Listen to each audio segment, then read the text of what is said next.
Education study point पर साथियों, जैसा कि आप सबको पता है कि हमने आपसे वादा किया था कि आज हम आपके लिए पर्यावरण एनसीईआरटी की क्लास लेंगे।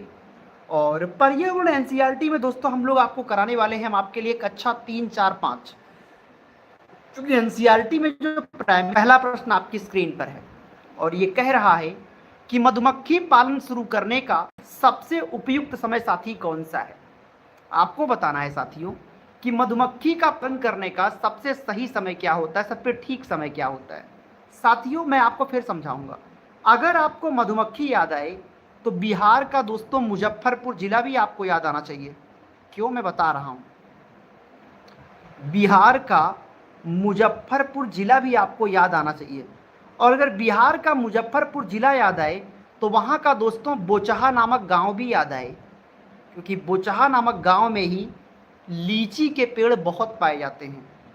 अब लीची क्यों मैं नाम ले रहा हूं, क्योंकि दोस्तों लीची के पेड़ पर ही मधुमक्खियां सबसे ज्यादा लगती हैं और लीची के पेड़ मधुमक्खियों को बहुत लुभाता है। पेपर में यह भी पूछता है पेड़ पर फूल किस महीने में लगता है। तो साथियों, लीची के पेड़ पर जो फूल है वो दोस्तों फरवरी के महीने में लगता है। ये सब बात आपको दोस्तों अपने दिमाग में बैठा के रखना है। क्या, अगर आपसे पूछे कि बोचहा गांव का संबंध कहाँ से है तो बता देना कि बोचहा गांव का संबंध बिहार के मुजफ्फरपुर जिले से है, जहां पर लीची के पेड़ बहुत पाए जाते हैं। और ये जो लीची के पेड़ होते हैं ये मधुमक्खियों को साथी बहुत लुभाता है। समझे आप लोग?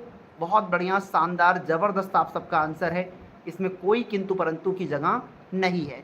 मधुमक्खी का पालन दोस्तों किस महीने में होता है, सवाल आपसे यह भी किया गया। तो मेरे प्यारे भाइयों, मधुमक्खी का पालन होता है अक्टूबर से दिसंबर के महीने में।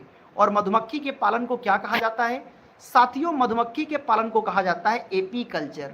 कैसे याद करोगे? क्योंकि दोस्तों मधुमक्खी के रस को पिया जाता है। पीना मतलब पी कल्चर, एपी कल्चर, पीना मतलब वही बात होगी नहीं साथी। बस दिमाग में आप याद भी हो सके साथी, आपको याद करना है ना। अगले प्रश्न पे आ जाओ दोस्तों। वो कौन सा जानवर है साथी जो भालू की तरह दिखता है, दिन के लगभग 17 घंटा पेड़ से उल्टा लटक कर सोता है और जिस पेड़ पर रहता है उसी की पत्तियों को खाकर जिंदा रहता है? वो कौन सा जानवर है, आपको कमेंट करके बताना है साथियों। उसका नाम है स्लाथ। क्योंकि स्लाथ जो होता है दोस्तों ये भालू की तरह दिख तो रहा है आपको, ये आपको भालू की तरह दिख रहा है, पर वास्तव में साथी क्या है, ये भालू नहीं होता है। वास्तव में भालू नहीं है। याद रखना, पेड़ पे दोस्तों ये 17 घंटे उल्टा लटक कर सोता है। 40 साल तक दोस्तों ये जिंदा रहता है और अपने पूरे जीवन काल में 10 से लेकर 12 पेड़ों पर ही घूम पाता है। ये बात दोस्तों आपको याद रखना है कि अपने पूरे जीवन काल में क्या होता है साथी, 10 से लेकर 12 अगर देखा जाए पेड़ों पर ही घूम पाता है। और सबसे महत्वपूर्ण पॉइंट, शौच की दोस्तों सप्ताह में केवल ये एक ही बार करता है। ठीक है, शौच की क्रिया दोस्तों कब करता है? ये सप्ताह में केवल साथी ये एक बार करता है। ये आपको याद रखना है। ठीक है, अगले प्रश्न पे आ जाइए। भारत में कितने प्रकार के जहरीले सांप पाए जाते हैं साथियों? मैं आपको पहले भी पढ़ा चुका हूं कि भारत में 4 तरह के जहरीले सांप पाए जाते हैं। चारों का नाम, चारों सांप आपकी स्क्रीन पर दिख रहा है। एक का नाम है साथियों नाग, एक का नाम है आपके सामने करैत, दूसरे का नाम है दोस्तों दुबोइया और एक का नाम होता है साथी अफाई। ये भारत में 4 तरह के सांप पाए जाते हैं। समझ रहे हो भैया? तो भारत में 4 तरह के सांप हैं, नाग, करैत, दुबोइया और अफाई। समझ रहे हो साथी? चलिए, बहुत बढ़िया। अगले प्रश्न पे दोस्तों आ जाओ। अगला क्वेश्चन आपका वेट कर रहा है। रेगिस्तानी ओक नाम का पेड़ दोस्तों कहाँ पाया जाता है, बताइए। ये जो रेगिस्तानी ओक है ये कहाँ पाया जाता है साथियों? रेगिस्तानी ओक ये ऑस्ट्रेलिया में पाया जाता है। इसकी जड़ें जमीन में बहुत गहरी जाती हैं, इतनी गहरी जाती हैं कि जमीन पे दोस्तों इतना पानी खींच लेता है कि जब कभी इस क्षेत्र में पानी की कमी हो जाती है तो यहाँ के लोग पता क्या करेंगे, इसके जो तना दिख रहा है इसमें छेद करेंगे और एक पाइप लगाएंगे और पाइप लगा के दोस्तों ये लोग पानी को खींच लेते हैं, निकाल लेते हैं। ये चीज़ आपका है। पेपर में ये भी आपसे पूछ सकता है कि जो रेगिस्तानी ओक होता है, ध्यान दीजिएगा साथी, ये मेन पॉइंट आपका है, कि जो रेगिस्तानी ओक नामक पेड़ ऑस्ट्रेलिया में पाया जाता है, ये जमीन में कितना गहरा जाता है, कितना फुट गहरा जाता है? बताओ साथी, इसका राइट आंसर क्या होगा? तो सही जवाब दोस्तों होगा कि ये जो रेगिस्तानी ओक है, जमीन में अपनी ऊंचाई का लगभग 30 गुना जाता है। यानी आप कह सकते हो कि 10 से 16 मीटर अगर देखा जाए तो ये पेड़ ऊंचा है। तो जमीन की तलाश में दोस्तों ये 1000 फीट तक दोस्तों ये गहरा जाता है। अब आप सोच सकते हो साथी कि ये कितना पानी खींचता होगा, ये अपने आप दिमाग में आप लगा लीजिए। समझ रहे हो नहीं समझ रहे हो आप लोग? बिल्कुल। कहाँ पाया जाता है? ऑस्ट्रेलिया में। दोस्तों अगर मैं बात करूं आबू धाबी की, तो आबू धाबी सवाल ये पूछता है कि ये बताइए आबू धाबी की मुद्रा क्या है? तो दोस्तों आबू धाबी की मुद्रा का नाम होता है दिरहम। चूंकि ये दुबई है, यहाँ पे दिरहम चलता है। और एक दिरहम में कितना रुपया होता है? एक दिरहम में दोस्तों 26 रुपए होता है। आबू धाबी में खजूर के पेड़ ज़्यादा पाए जाते हैं। आबू धाबी की दोस्तों अगर बात करोगे तो यहाँ की भाषा अरबी होती है। अगले क्वेश्चन पे आओ। नेपेंथीस जो कीड़े मकोड़ों को फंसा के खाता है, भारत के किस राज्य में पाया जाता है? ये देखो, अभी प्रीवियस देखो, ये जो प्रश्न है साथी आपके सीटेट के पेपर में, मतलब ये हर साल आता है। मतलब ये वो प्रश्न की श्रेणी में है कि मतलब जिनको आना ही आना है। दोस्तों ये भारत के मेघालय में पाया जाता है। इसकी संरचना आप लोग देख रहे हो दोस्तों, घड़े की तरह है। और ये अपने मुंह से एक विशेष प्रकार की गंध निकालता है। इसी गंध को सूंघकर जो कीड़े मकोड़े और चूहे हैं वो इसके पास आकर बैठ जाते हैं और ये इनको फंसा के खा लेता है। मेन चीज़ और है कि नेपेंथीस, जिसका नाम घटपर्णी पौधा है, ये भारत के अलावा और कहाँ पाया जाता है? तो दोस्तों इंडोनेशिया में पाया जाता है, ब्राज़ील में पाया जाता है। बात करें अगर मिजोरम की, तो दोस्तों मिजोरम में झूम खेती होती है। ये आपको तैयार रखना है। हाँ, वही झूम खेती जिसको आपने सुना है कि एक बार अगर इसमें फसल का उत्पादन कर लिया तो अगले 5 साल तक उस खेत में कुछ नहीं उपजाया जाता है। उसी झूम खेती की बात हो रही है। असम की बात करेंगे दोस्तों, तो असम में एक सींग वाले गैंडे पाए जाते हैं। काजीरंगा नेशनल पार्क असम में ही है, समझे। बिहू लोक नृत्य भी असम में ही है। और बांस के खंभों पर ऊंचाई पर घर बनाया जाता है असम में ही। तो ये सवाल असम से पूछेगा। मेघालय बता दिया, मिजोरम बता दिया, अरुणाचल प्रदेश से कोई खास प्रश्न नहीं आता है। साथियों ब्रेल लिपि में मुख्यतः कुल कितने बिंदु होते हैं, कितने डॉट होते हैं? मेरे भाई ब्रेल लिपि किसके लिए होता है? तो दोस्तों ये होता है आमतौर पे जो ब्रेल लिपि होता है मेरे भाई, ये दृष्टि बाधित लोगों के लिए होता है। जिनको आँखों से देखने में, दृष्टि बाधित लोगों के लिए है, जिनको आँखों से देखने में दिक्कत होती है उनके लिए होता है।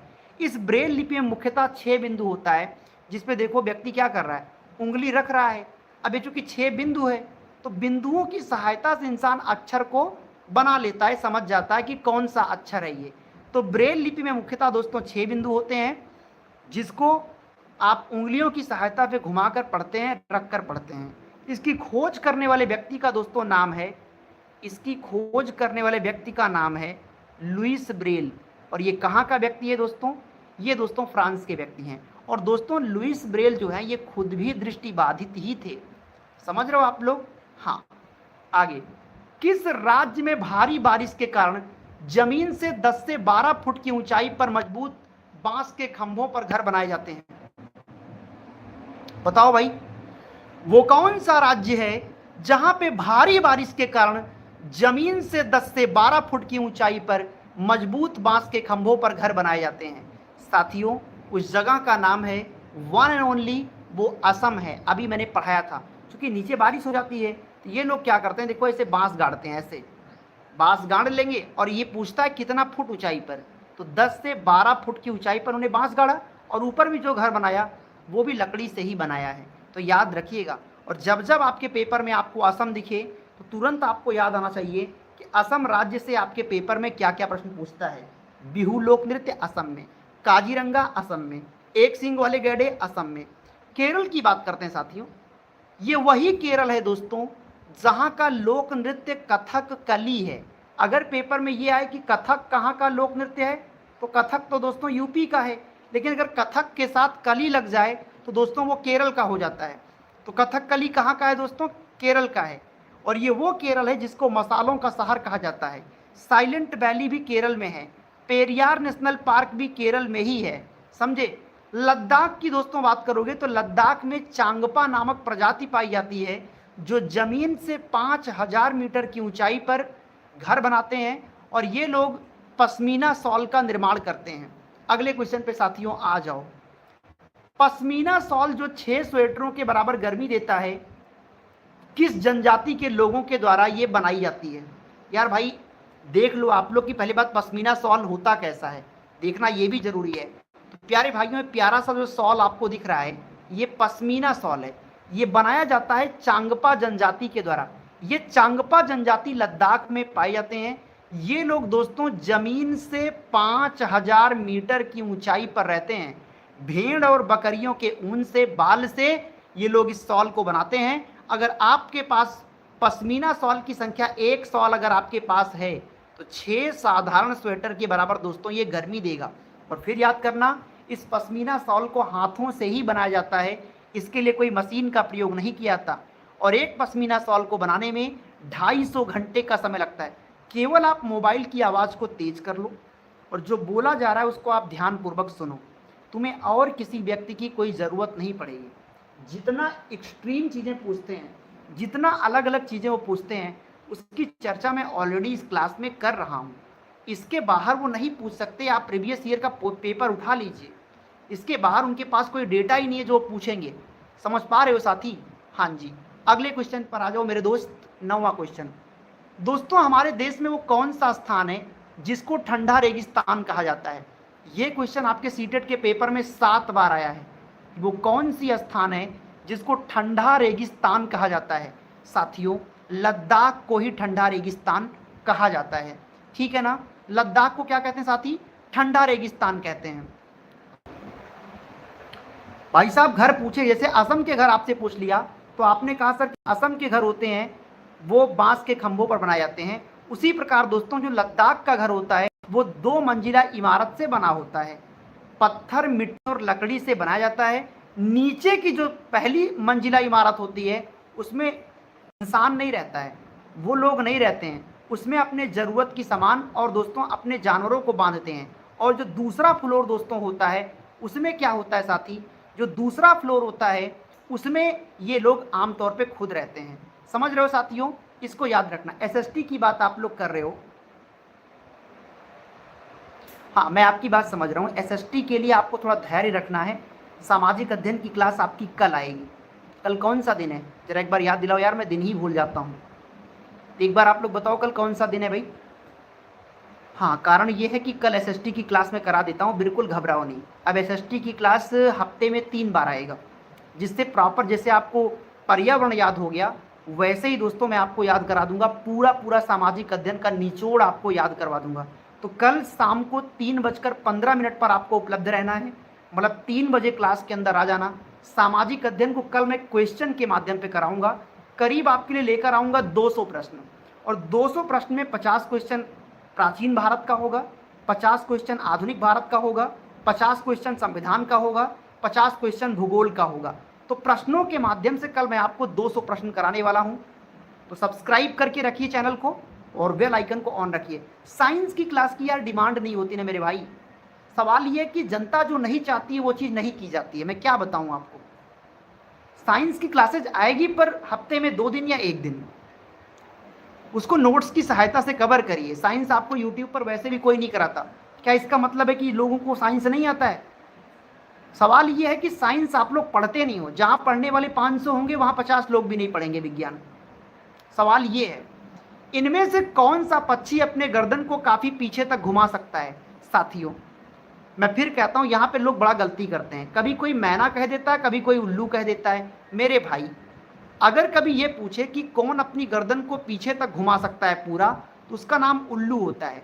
उल्लू की आंखों की पुतलियाँ स्थिर होती हैं, इसीलिए अपने गर्दन को 360 डिग्री पर पेपर में आएगा कि वो कौन सा पक्षी है जो पेड़ की सबसे ऊंची डाल पर अपना घोंसला बनाता है।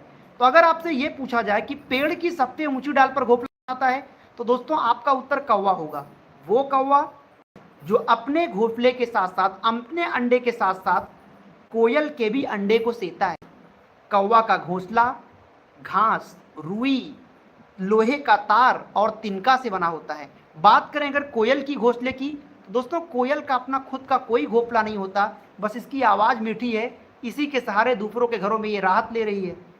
आप यही कह सकते हो और क्या कह सकते हो भाई। कोयल का अपना खुद का कोई अस्तित्व नहीं है, वो अपने अंडे को कौवे के ही घोंसले में ले जाकर रख देती है, और कौवा बेचारा अपने अंडे के साथ साथ कोयल के भी अंडे को सेता है ना। अच्छा, वो पुराना जमाना भी था कि बड़े बड़े लोग सुंदरता से नहीं बच पाए, तो बेचारे पक्षी कहाँ से बच पाएंगे। आवाज़ मीठा सुना नहीं, कौवा ने कहा भाई हमने खुद घोंसला बना देना है। अच्छा, मेन पॉइंट आओ, मजाक को अपनी जगह ले जाओ, लेकिन मेन चीज़ समझो। पेपर में आता है कि कौवा अपना घोंसला किससे बनाता है, तो दोस्तों कौवा जो होता है लोहे का तार, जरूर याद रखना। बाकी घास हो गया, बाल हो गया, तिनका हो गया, लेकिन लोहे का तार मत भूलिएगा। ये बहुत जरूरी पॉइंट आपके लिए है। समझ गए साथी? अगले प्रश्न पे आ जाओ आप लोग। चारों विकल्प आपने कर लिया है मेरे भाई। ये सूचना भी आप लोग समझ लो उनके लिए है कि जो लोग सीटेट पहली बार में पास करना चाहते हैं, लेकिन समझ में नहीं आ रहा है कि सर जी कैसे तैयारी करें, क्या 10-10 घंटे क्लासेस देखूं या मोटी मोटी किताबें पढूं।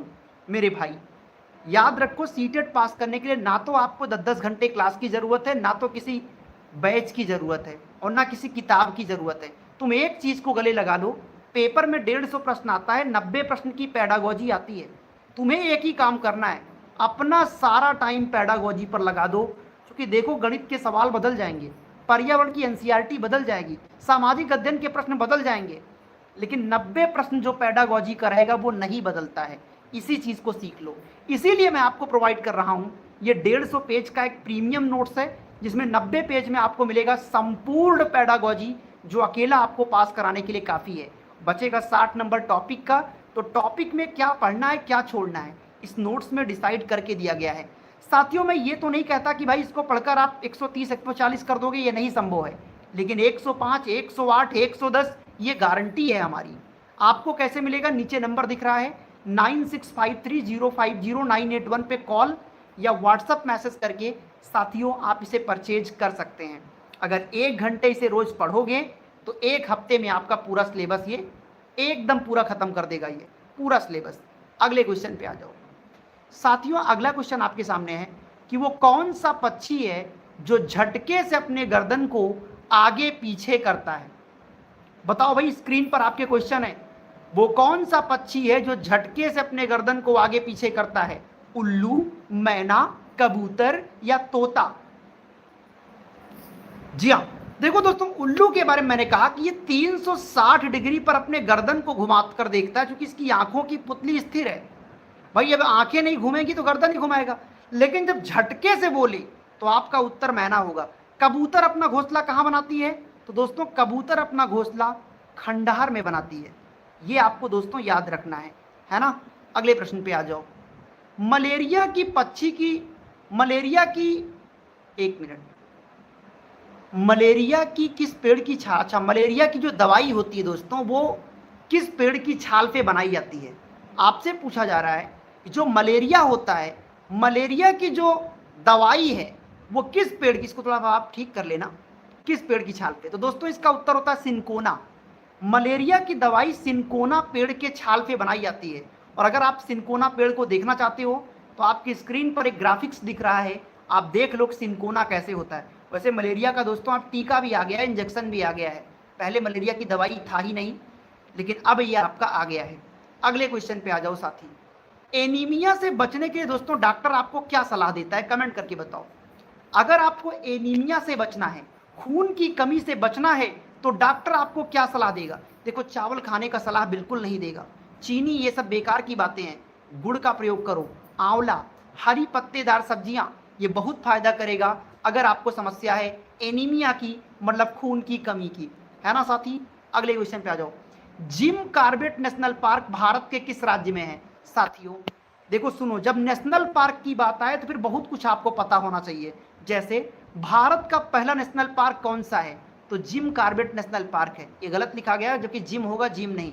कहाँ पे है? पार्क कौन सा है? तो दोस्तों जो कि दोस्तों लद्दाख के अंदर में है। और अगर आपसे ये पूछे कि भारत का सबसे छोटा नेशनल पार्क कौन सा है, तो आप कहिएगा साउथ बटन। इसका ये क्यों, कैसे याद करोगे? कहोगे सर जी बटन छोटा होता है, तो भारत का सबसे छोटा नेशनल पार्क है साउथ बटन। और चूंकि बटन अंडे की तरह होता है, गोल गोल होता है अंडे की तरह, तो तो साउथ बटन दोस्तों अंडमान निकोबार में है। देखो साथी, मैं फिर कहता हूं कि पढ़ने और पढ़ाने का कोई अर्थ नहीं होता है। उसका अर्थ तभी निकलता है जब आप पढ़ो और आपको याद हो जाए। तो जब पढ़ाई के साथ साथ दोस्तों आपको ये याद होता चले तो जान लो कि आपका फायदा हो रहा है, और अगर याद नहीं हो रहा है तो काहे की पढ़ाई और काहे का फायदा। समझे साथी? हाँ, तो आपने इस चीज को समझ लिया ना कि भारत का सबसे बड़ा नेशनल पार्क कौन सा है? कमेंट में लिखो जल्दी। हेमिस नेशनल पार्क कहां पे है? लद्दाख में। छोटा नेशनल पार्क कौन सा है? South button. कहां पे है? अंडमान निकोबार में। अब सुनो, आपके पेपर में उत्तराखंड राज्य से क्या क्या प्रश्न आएगा? 4 से 5 प्रश्न सीटेट में आता है उत्तराखंड राज्य से। जैसे जिम कार्बेट नेशनल पार्क कहां पे? उत्तराखंड में। चिपको आंदोलन की शुरुआत कहां से हुई? उत्तराखंड से। राजा जी नेशनल पार्क कहां पे है? उत्तराखंड में।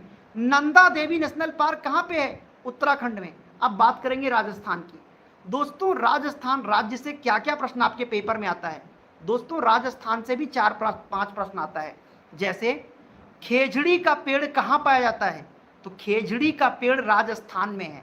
भरत में रा है ना, अगर आपसे पूछे कि भरतपुर नेशनल पार्क कहां पे है तो तुम कहोगे सर भरत में रा से राजस्थान। इसी प्रकार सरिस्का नेशनल पार्क, तो सरिस्का में भी रा है, सरिस्का रा, तो वो भी राजस्थान में है।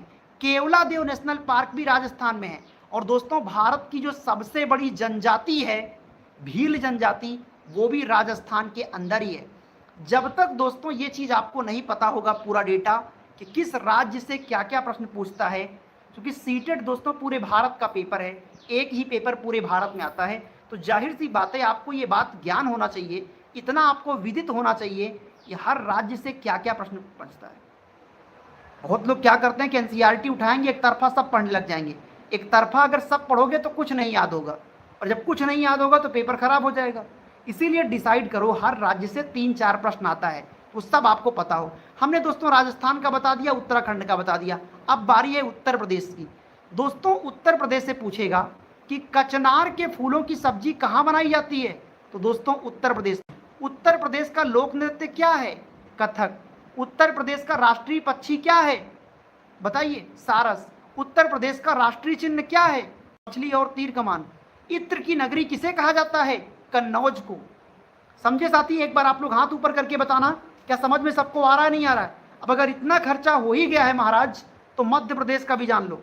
मध्य प्रदेश में कान्हा नेशनल पार्क है और बांधवगढ़ नेशनल पार्क है, और दोस्तों मध्य प्रदेश को टाइगर स्टेट भी कहते हैं।